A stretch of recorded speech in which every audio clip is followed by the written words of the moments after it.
এই রাষ্ট্রটাকে যদি আমরা 20 কোটি মানুষের বানাইতে চাই, তাহলে সেক্ষেত্রে প্রত্যেকটা প্রতিষ্ঠানের সংস্কারের আলাপ তুলতে হবে। আমি বাংলাদেশের জন্য আগে সংস্কার, পরে নির্বাচন। না হয় নির্বাচিত সরকার দেশ ও জনগণের চাহিদা মতো সংস্কার না করে নিজেদের সুবিধা মতো কারেকশন করে সংস্কার করবেন।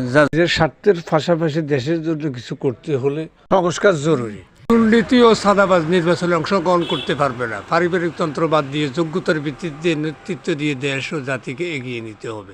মানুক আর না মানুক, প্রয়োজনে অনলাইনে জনগণের মতামত নিতে হবে। তোমার বাংলাদেশের রাজনীতিতে যোগ্য ও সৎ নেতৃত্বের কদর কমে গেছে। তাদের স্থান দখল করেছে ব্যবসায়ী, আমলা, খেলোয়াড়, নায়িকা, গায়িকা। ফলে একদিকে সৎ ও যোগ্য নেতৃত্বের সম্মুখে থাকার আগ্রহ হারিয়ে ফেলেছে। কারণ ব্যাংক, ব্যবসা, শিল্প, সংসদ, আইন প্রণয়ন, সংস্কৃতি সহ সব কিছু তাদের হাতে জিম্মি। ফলে দেশের 43টি মন্ত্রণালয় তাদের হাতের মুঠোয় রেখেছেন, বিভিন্ন সময় প্রধানমন্ত্রীকে তোষামদের মাধ্যমে। বর্তমানে বাংলাদেশের সংসদে শতকরা 80% ব্যবসায়ী। রাষ্ট্রপতি আব্দুল হামিদ বলেছেন, রাজনীতি এখন ব্যবসায়ীদের পকেটে। ফলে ব্যবসায়ীরা নিজেদের ইচ্ছা মতো দ্রব্যমূল্যের দাম বাড়িয়ে দেয় যখন তখন।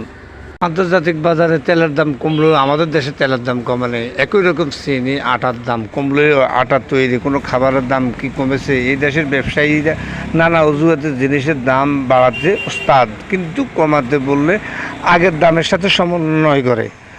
সংস্কার অতি জরুরি। আমাদের দেশের রাজনীতি করে সবাই জনগণের গলায় ফাঁস দিয়ে কোটিপতি হতে চায়। সেজন্য এইসব খেলোয়াড়রা নিজেদের ইমেজ নষ্ট করে দিয়েছে। নায়ক নায়িকারা তাদের যশ খ্যাতি সব বিসর্জন দিয়েছে রাজনীতির জন্য।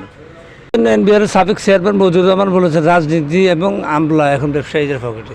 রাজনীতিবিদদের হাতে রাজনীতি থাকা উচিত, আমলাদের উপর আমলাতন্ত্র থাকা উচিত। রাজনীতিবিদ যদি আমলাতন্ত্র কন্ট্রোল করতে না পারে, তাহলে তো সেই রাজনীতির উপরে আমলাতন্ত্র ছড়ে ঘুরাবে। এই আন্দোলনকে সার্থক করতে হলে সংস্কার জরুরি। নিরপেক্ষ নির্বাচনের জন্য সকল সরকারি কর্মকর্তা, কর্মচারী, মন্ত্রণালয় সহ সবকিছু রাজনীতি মুক্ত রাখতে হবে আগামী বাংলাদেশের জন্য।